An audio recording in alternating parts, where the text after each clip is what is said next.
लड़के ने किया गुरुजी से 10 सवाल, लेकिन पहला सवाल किया चिकन क्यों नहीं खा सकते। सुनिए गुरुजी ने क्या उत्तर दिया। राधे राधे गुरुदेव। जी भैया। गुरुदेव, सब कहते हैं कि भगवान बहुत दयालु हैं और आप भी कहते हैं कि हमें जीव हत्या नहीं करनी चाहिए, मीट मांस नहीं खाना चाहिए। तो भगवान ने ऐसी सृष्टि क्यों बनाई जैसा जहाँ पर एक जीव दूसरे जीव को खाता है, जैसे कि शेर हिरन को खाता है। तो अगर हिरन को हम भी मारेंगे उसे उतना ही दर्द होगा जितना एक शेर जबड़े से मार के उसे खाता है। तो ऐसी सृष्टि क्यों बनाई? भगवान इतने दयालु हैं तो फिर ऐसी सृष्टि बनाते जहाँ सब शाकाहारी हो। जैसे कि हम इंसानों को तो चॉइस दिया गया है, बट उन जानवरों को ऐसा चॉइस नहीं दिया गया है। तो इसका क्या क्या क्या करना चाहिएगा?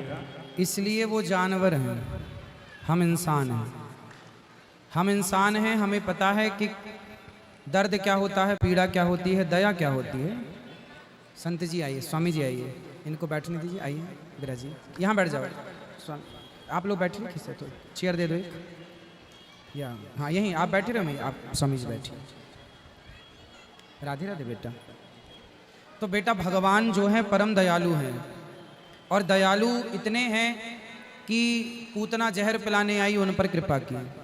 एक बात बताओ, जब कोई बूढ़ा हो जाता है, मृत्यु के सैया पर पड़ जाता है, तो घर वाले भी क्या बोलते हैं कि इसकी मृत्यु हो जाए तो बड़ी कृपा है। क्योंकि ईश्वर की एक कृपा मृत्यु भी है, ईश्वर की एक कृपा मृत्यु भी है।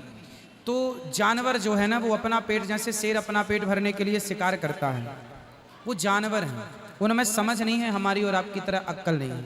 ईश्वर ने हमें बुद्धिमान बनाया है। बाकी हर पक्षी एक दूसरे का शिकार करता है। जैसे बिल्ली चूहे को खाती है, कुत्ता बिल्ली को खा जाता है।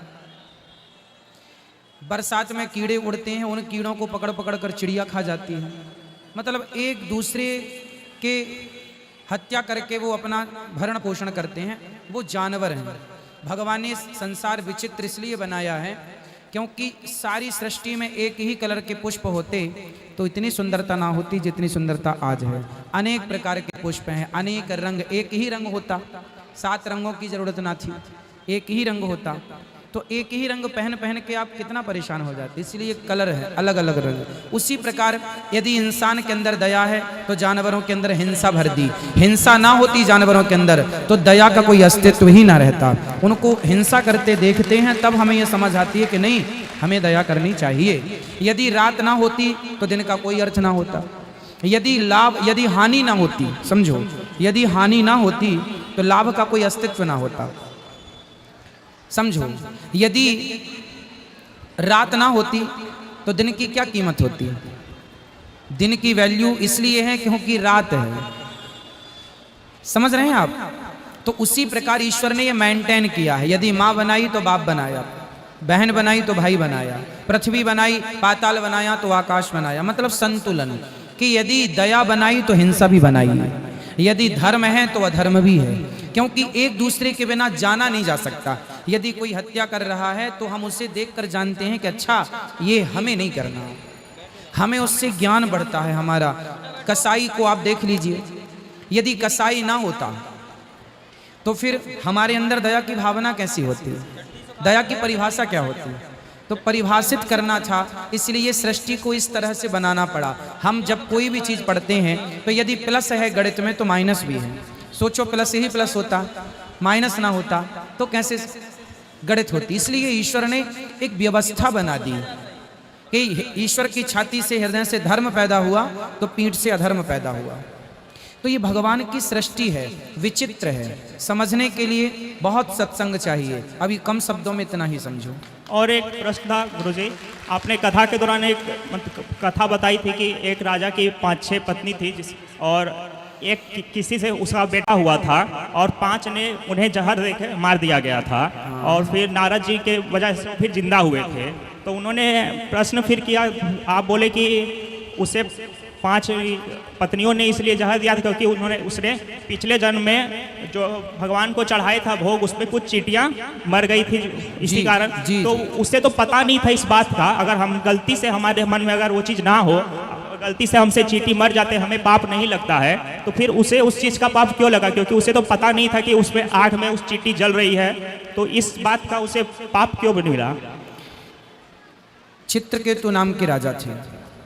उनकी पत्नियां बहुत थीं। उनकी बड़ी पत्नी कृतद्युति को एक बेटा हुआ। उस बेटे की मृत्यु हो गई। उनकी पत्नियों ने, अन्य पत्नियों ने जहर देकर मार दिया। जब जहर दे के मारा तो राजा रोए। तो नारद जी ने कहा कि भाई ये तो सृष्टि का नियम है। उस बच्चे को नारद जी ने अपने तपोबल से जीवित किया। उस बच्चे ने कहा कि मैं पिछले जन्म में आपके घर भिक्षा मांगने आया था, तो आपने मुझे गेहूं का आटा दिया था, साथ में गाय के गोबर, सूखा गोबर, ओपले मीन्स कंडे दिए थे, तो मैंने आग लगा दी और ध्यान नहीं दिया। इसलिए हमारे गृहस्थों में एक नियम है कि जब भी आप लकड़ी और कंडे को चूल्हे में डालेंगे तो एक बार उसमें नजर जरूर मारेंगे। ये नियम है। अब आप ना मारें वो आपकी लापरवाही है। हम भी रोज हवन करते हैं, पर हवन करने में कंडे का उपयोग करते हैं हम। पर हवन में कंडा डालने के पहले हम उस कंडे को चारों तरफ देखते हैं, इसमें कोई चींटी तो नहीं है, यदि है तो फूंक मार के उड़ाते हैं।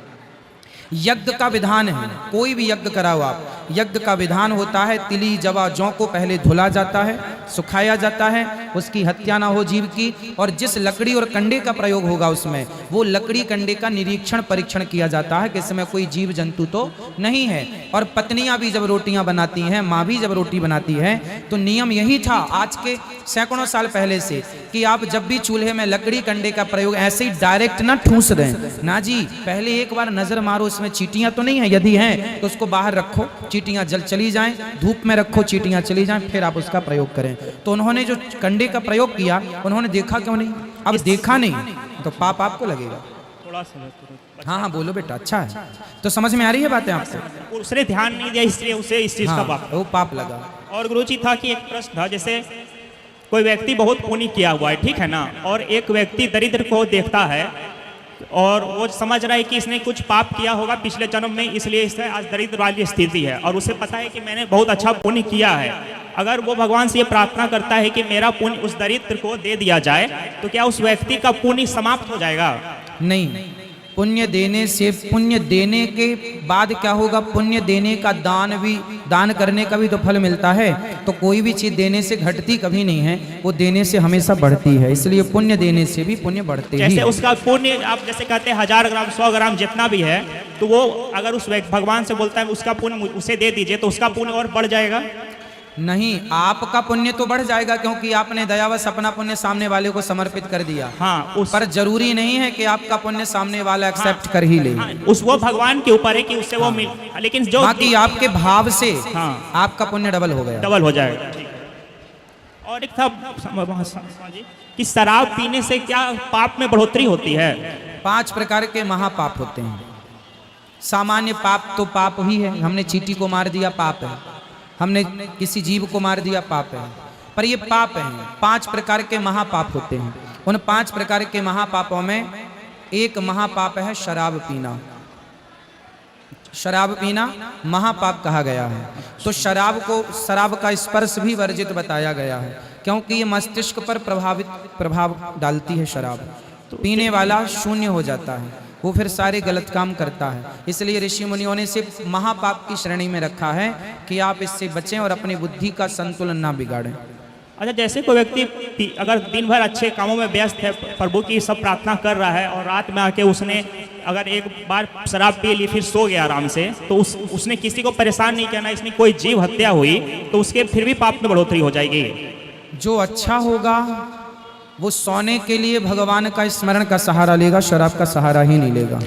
पहली बात तो यदि शराब का सहारा लेकर वो सो रहा है तो फिर वो अच्छा कैसे है? भाई अच्छा मतलब मैं ऊपर से अच्छा हूँ, नीचे से अच्छा नहीं हूँ, ऐसा नहीं। भाई आप अच्छे हैं तो पूरे अच्छे हैं, और यदि आप बुरे हैं तो पूरे बुरे हैं। अब कोई कहे कि नहीं जी मैं 3 बार गंगा में नहाता हूँ पर 1 बार नाले में भी नहा लेता हूँ, तो वो समाधान तो नहीं निकला कि भाई 3 बार गंगा नहाए तो फिर नाले की आपको जरूरत क्या है? ठीक है, तो आप अच्छे काम करें। अब मैं भी अच्छे काम करता हूँ और थक भी जाता हूँ, तो क्या मैं भी इस हिसाब से शराब पी के सोऊं? नहीं। फिर इसलिए ये किसी के लिए नहीं है कि आप सोने के लिए। भगवान का भक्त, जब मुझे नींद नहीं आती ना तो मैं कैसे सोता हूँ? जब मुझे कभी कभी नींद नहीं आती तो मैं अपने पूरे मन को भगवान के श्री चरणों में समर्पित कर देता हूँ और मन से भगवान की सेवा करने लग जाता हूँ, भगवान के चरणों में मन लगाए लगाए सो जाता हूँ। तो ध्यान हमारे यहाँ योग निद्रा है। यदि किसी को नींद ना आवे तो आप योग निद्रा का प्रयोग कर ही लीजिए। योग निद्रा मतलब एक योग है एक प्रकार का, जिसको करने से नींद आ ही जाती है। तो वो इसलिए हमारे यहाँ ज्ञान है, ज्ञान हासिल करो ना, शराब की क्या जरूरत है। और गुरुजी आप कहते हैं कि सारे लोग को बिजनेस करना चाहिए, देने वाला बड़ा होता है, और एक तरफ आप ये भी बोलते हैं कि हर काम हर किसी के लिए नहीं होता है।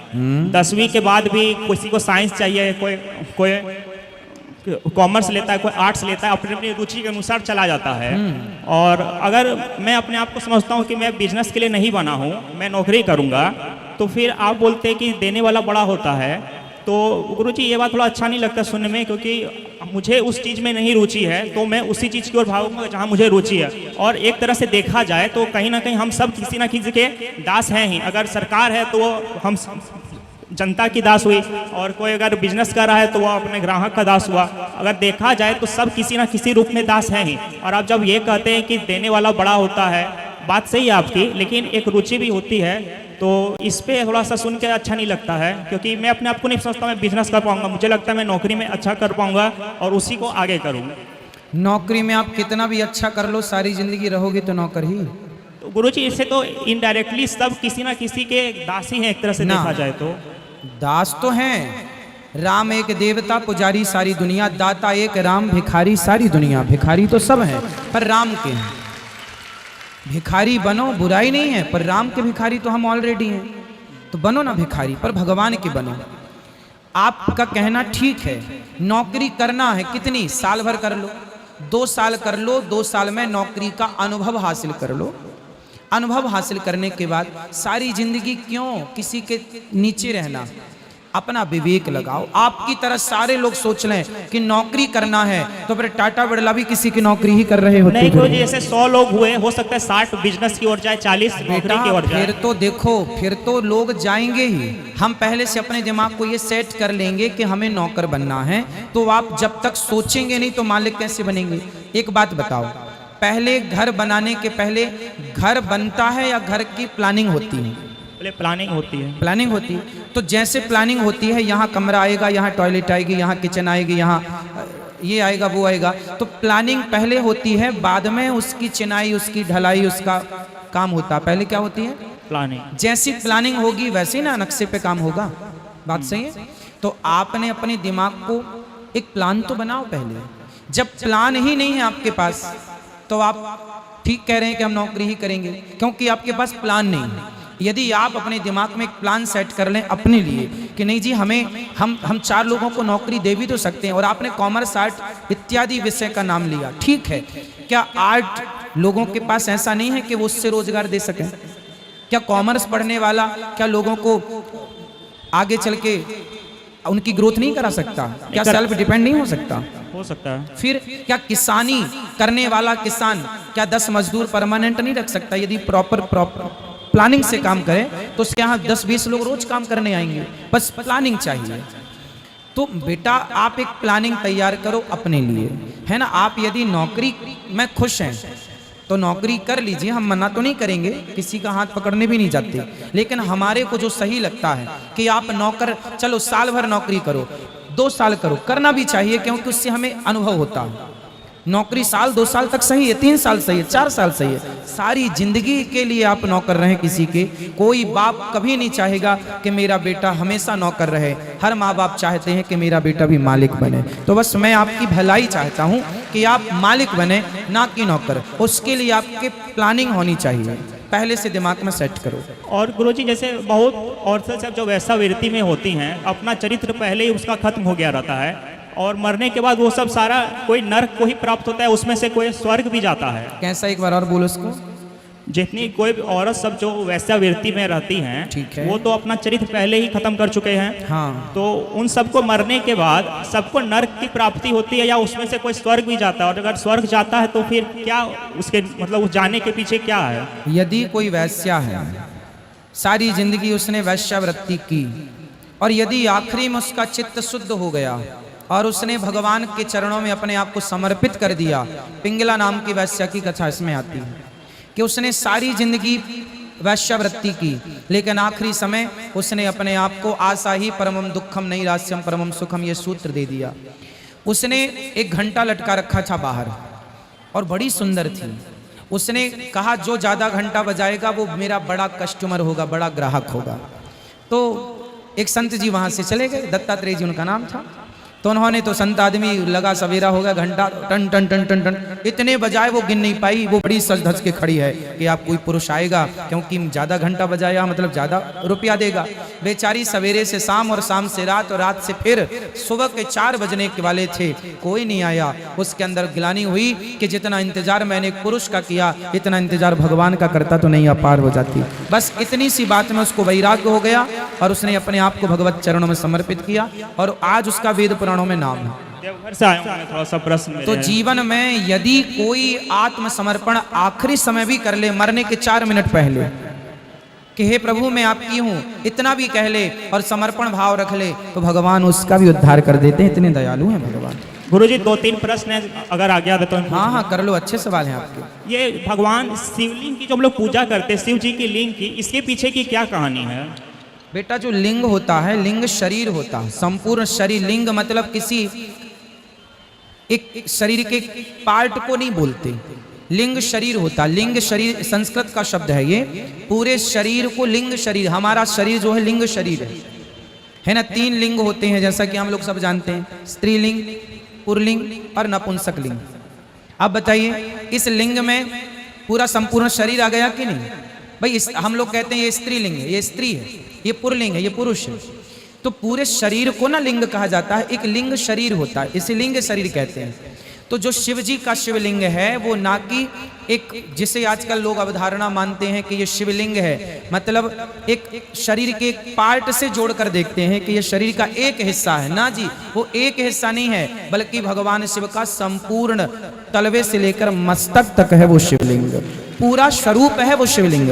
भगवान शिव का पूरा स्वरूप ही है वो, लेकिन ना जानकर लोग उसे केवल एक लिंग मतलब शरीर का एक हिस्सा मानते हैं, अज्ञान बस, सिर्फ अज्ञान बस।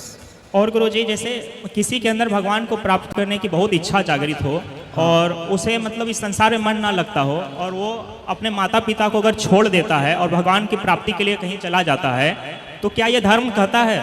जैसे प्रेमानंद गुरु जी ने कहते कि 13 वर्ष की आयु में उन्होंने घर छोड़ दिया था, भगवान की ऐसी लगन लगी थी उन्हें, और राधा माँ की कृपा से आज वो बहुत अच्छे जिंदगी जी भी रहे हैं। तो क्या आज के अगर किसी व्यक्ति को ऐसी मतलब वो इच्छा होती है, माँ बाप को अगर छोड़ के भगवान को प्राप्त करना चाहता है, ये धर्म कहता है?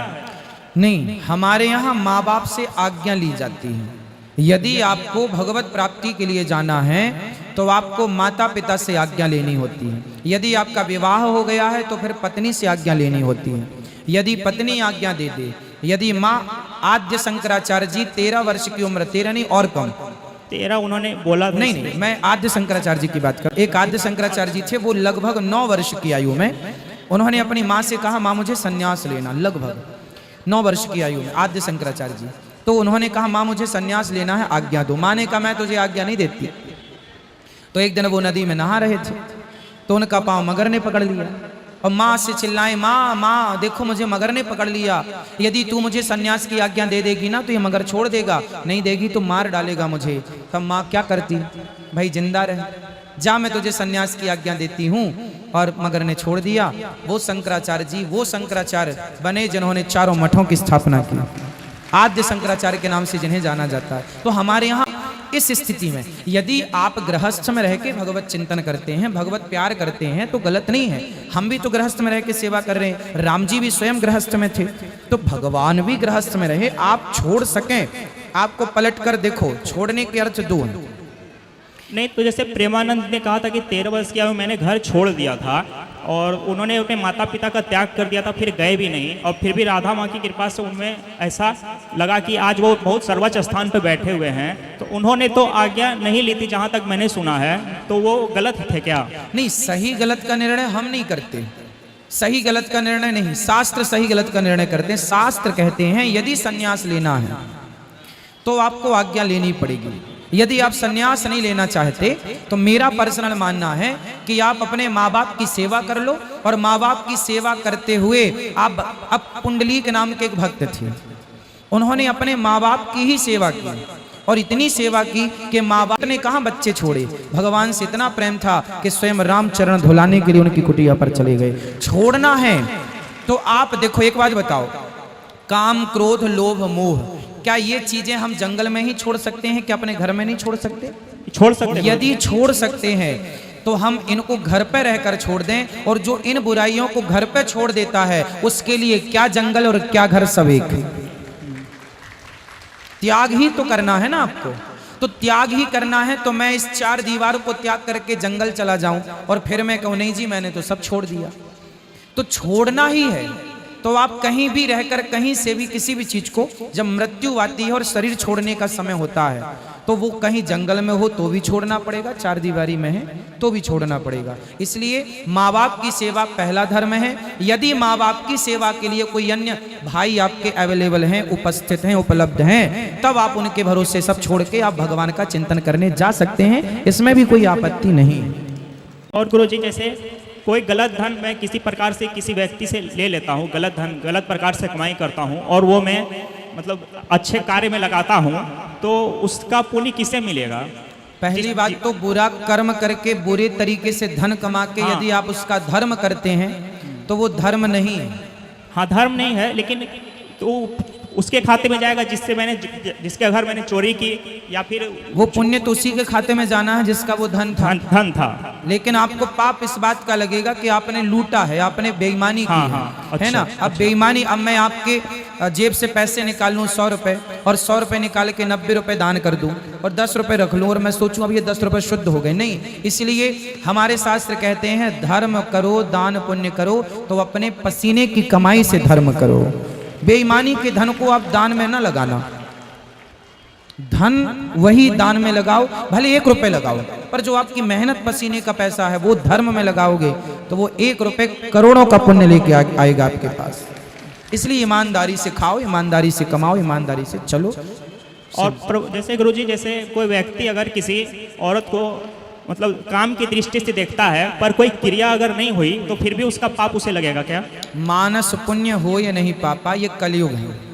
इस कलयुग में आप जो मन से पुण्य करते हैं कि मैं वृंदावन गया, मैं बिहारी जी को देखा, मैंने बिहारी जी के चरण धोए, ये पुण्य जो मन से आप कर रहे हैं इसका पुण्य तो मिलेगा। पर मन से आप किसी स्त्री की कल्पना करके उस स्त्री के बारे में आप गलत विचार रख रहे हैं मन से, तो पाप तो नहीं लगेगा, लेकिन आपके मन की, आपके विचारों की क्षति तो हो ही रही है ना। ये गलत तो है ही, इसलिए ये इस प्रकार के विचार नहीं रखना चाहिए। परंतु आपको पाप नहीं लगेगा, क्योंकि अपने मन से। पाप तब तक नहीं लगेगा जब तक आप किसी को स्पर्श नहीं करते। तो मतलब सोचने से उसका कोई पाप नहीं? कलयुग, सिर्फ कलयुग में छूट है इस बात की। अच्छा। सतयुग में सोचेंगे तो पाप लगेगा, अच्छा। त्रेता में सोचेंगे तो पाप। कलयुग लिखा ना, कलयुग का यह परम प्रतापा, मानस पुण्य हो या नहीं पापा।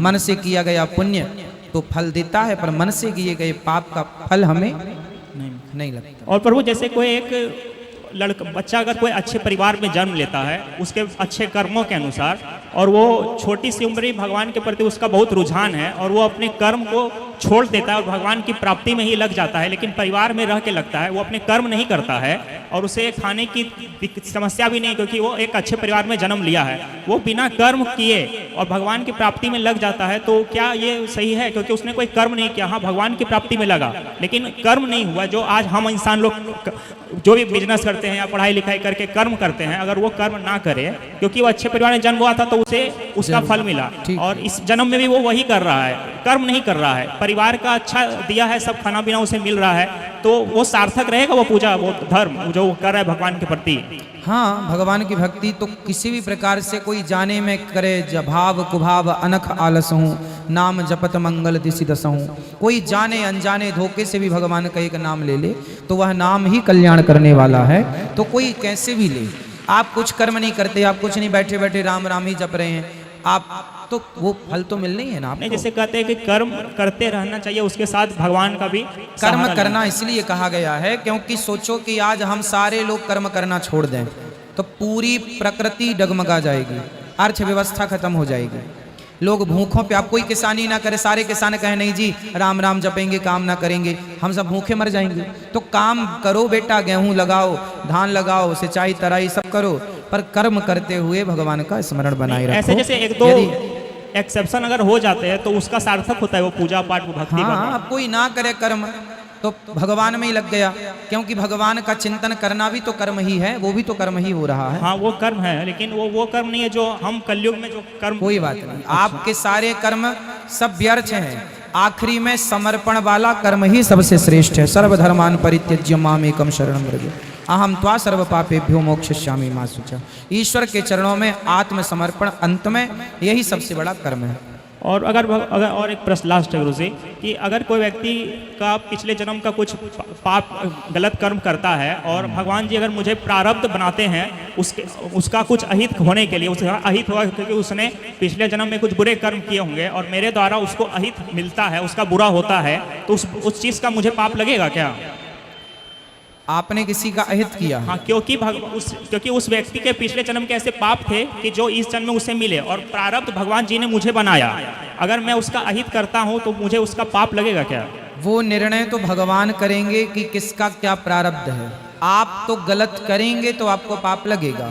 भाई मैं आपके साथ गलत करूं, आपके साथ छल करूं, कपट करूं, आपको परेशान करूं और मैं ये सोच के करूं कि नहीं जी कभी आपने हमें किया होगा तो हम आपको कर रहे हैं, ऐसा नहीं है। आपके पास विवेक है कि किसी को परेशान नहीं करना।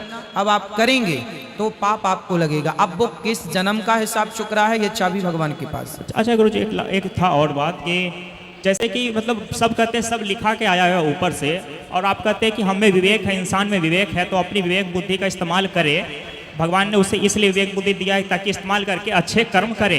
तो क्या अपनी विवेक का हम इतना इस्तेमाल कर लेंगे कि भगवान का लिखा हुआ को हम काट डालें जो उन्होंने लिखा है? नहीं, लिखा नहीं मिटा सकते हम लोग। हाँ नहीं, अपना विवेक का भी इस्तेमाल करके नहीं मिटा। आप कहते हैं कि हमें विवेक मिला है तो हम उसका उपयोग करके उस चीज़ को दिमाग लगा के नहीं क्या गलत है सही हमें पता है। भाई समझो, इसको इस तरीके से समझो कि एक माता पिता ने अपने बेटे को पढ़ा लिखा कर योग्य बना दिया, खूब पढ़ाया, मेहनत मजदूरी करके माँ बाप ने आपको पढ़ा लिखा के खूब योग्य बनाया, बड़ी बड़ी डिग्रियां हैं आपके पास, अच्छे नंबर से आप पास हुए हैं, लेकिन इतनी डिग्रियां, इतनी योग्यता, इतनी काबिलियत होने पर भी आप एक एक रोटी के लिए मोहताज हैं। तो बताओ इसमें माँ बाप की कोई गलती है? नहीं भाई आपको तो माँ बाप ने योग्य बनाया, आप क्यों नहीं कमाते खाते, क्यों नहीं हाथ पांव चलाते? उसके लिए क्या करना पड़ेगा? एक आदमी बिस्तर में पड़ा पड़ा हाथ पांव चला रहा था, बोले क्या कर रहा? बोले तैरना सीख रहा हूँ। पगले तैरना सीखना है तो पानी में उतरना पड़ेगा, स्विमिंग सीखनी है तो पानी में उतरना पड़ेगा, बिना पानी में उतरे आप तैरना नहीं सीख सकते। तो कर्म प्रधान विश्व करी राखा, जो जस करें सो तस फल चाखा। इन बातों को बहुत गहराई से समझने की जरूरत है। और प्रभु जैसे सारा संसार भगवान की मर्जी से चलता है, पर आप अपने छोटे बड़े निर्णय लेने के लिए स्वतंत्र हैं। इस बात को मैंने कई बार कहा है कि अब कैकेयी माँ ने भगवान को वनवास भेज दिया। कैकेयी माँ ने लोभ है, काम है, क्रोध है। यदि आपकी इच्छाओं में, जैसे भगवान की इच्छा है कि आप हमसे बात कर रहे हैं, ये तो बात करना ईश्वर ने पहले से तय कर रखा था कि आपने हमसे बात करनी है, लेकिन इसमें आप अपना दिमाग लगा के भी कुछ सवाल पूछ रहे हैं। हम अपना दिमाग लगा के भी इसका क्या उत्तर हो सकता है, कैसे आप समझेंगे, वो हम अपने दिमाग से समझा रहे हैं। तो कुल मिला के तय तो सब कुछ होता है, पर ईश्वर ने आपके हाथ में छोड़ दिया है कुछ निर्णय कि भाई गाड़ी का एक्सीलेटर और ब्रेक दोनों आपके पास है, ड्राइवर के पास। अब कहाँ क्या दबाना है वो आप समय अनुसार, स्थिति अनुसार देखते रहिएगा। तो ईश्वर ने हमें स्वतंत्र कर दिया है बुद्धि देकर, हमें ही निर्णय लेने हैं कि क्या सही है क्या गलत है। फिर उस निर्णय जो हम लेंगे उसके आधार पर ईश्वर न्याय करते हैं। और प्रभु जैसे और गुरु जी जैसे आप लोग सब संत लोग कह रहे हैं कि हिंदू राष्ट्र होना चाहिए, तो हिंदू राष्ट्र तब ना होगा जब सारे मुसलमान और जो सिख हुए, क्रिश्चियन हुए, सबका एक अलग देश बन जाए, तभी जाके भारत एक हिंदू प्रधान देश बनेगा।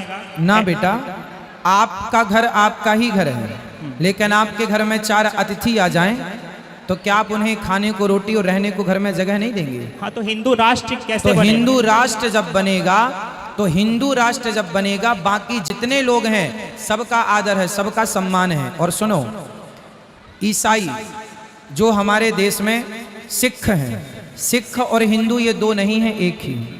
जैन है, जैन और हिंदू ये दो नहीं, एक ही, ये अपने ही हैं, है ना। ये नाम अलग अलग हैं बट है एक ही, ये सनातन है। इसके अतिरिक्त जितने लोग आए वो सब हमारे अतिथि के रूप में रहेंगे। भैया आप अतिथि में रहो। सरकार ने भी तो एक योजना बनाई है, जैसे आपकी स्कूल में टीचर में आप परमानेंट हैं, पर कुछ अतिथि शिक्षक भी हैं। क्या है वो? अतिथि शिक्षक, तो उनका भी आदर है। उसी प्रकार हमारा राष्ट्र हिंदू राष्ट्र जब बनेगा तो हिंदू राष्ट्र मतलब हम हिंदू राष्ट्र ये देश को जब कहेंगे तो ये तो हमारा घर ही है, परंतु जो लोग हैं सबका स्वागत है, सबका आदर है, किसी के प्रति नफरत ईर्ष्या नहीं है। हमारे घर में कोई मेहमान आए हम उससे ईर्ष्या नफरत नहीं करते, बल्कि प्यार से जो खाते हैं उसे खिलाते हैं। मतलब आपके कहने का मतलब है कि हिंदू राष्ट्र का मतलब है कि हर हिंदू राष्ट्र का मतलब है कि हर घर में हर व्यक्ति सनातनी अपने प्रेम पूर्वक लीगली ढंग से, आज जो रामचरितमानस जलाई और फाड़ी जा रही हैं, हिंदू राष्ट्र होता तो ये ना होता। गाय चौराहे में काट दी जाती हैं, हिंदू राष्ट्र होता तो ये ना होता। आज आप क्रिश्चियन स्कूल चले जाओ और तिलक लगा के जाना, वो आपके तिलक छुटवा देते हैं। यदि हिंदू राष्ट्र होता तो आपको अपने माथे पर तिलक लगा के पढ़ने की आज़ादी होती, आपको स्कूलों में गीता पढ़ने की आज़ादी होती, आपको स्कूलों में वेद पढ़ने की आज़ादी होती। लेकिन आज ये पढ़ने की आज़ादी नहीं है, यहाँ तक कि आप अपने हाथ में कलावा भी बांध के नहीं जा सकते, क्योंकि हिंदू राष्ट्र नहीं है। होता तो आप अपने प्रभु, जैसे गुरुजी, तब इसका मतलब हुआ ना कि अदर धर्म के जो लोग हुए वो यहाँ भारत निवास नहीं करेंगे, सब नहीं, निवास क्यों नहीं करेंगे? निवास तो सब करें। अतिथि हमारे घर में क्यों नहीं रहेंगे? वो अतिथि के तौर पे रहेंगे, कहने का मतलब हुआ। ठीक है, अतिथि के तौर पे इसका मतलब भाई सब रहेंगे। उसी तरह हिंदू राष्ट्र में सब रहेंगे, किसी को कोई आपत्ति नहीं है। जैसे उनके राष्ट्र में हिंदू रहते हैं, ऐसे हिंदू राष्ट्र में वो रहे। अब नेपाल हिंदू राष्ट्र था ही, क्या वहां पे मुस्लिम नहीं थे? क्या वहां ईसाई नहीं थे? सब थे वहां पर। तो उसी तरह मुस्लिम राष्ट्र बहुत हैं। तो इस प्रकार की परिकल्पना है। हमारे सनातन धर्म पर किसी भी प्रकार का कोई तिलक लगाने में, राम का नाम लेने में, अब राम जी की यात्रा जब निकलती है तो संवेदनशील क्षेत्र से सरकार कहती है यहाँ से हम मत निकलना। अरे हमारे देश में ही हम उन गलियों से नहीं निकल सकते राम जी की यात्रा लेकर, ये हमारे लिए दुर्भाग्य है कि नहीं? क्यों ना निकले भैया? जो ना निकलने दें उन पर एक्शन होना चाहिए। इसलिए हिंदू राष्ट्र की जरूरत है।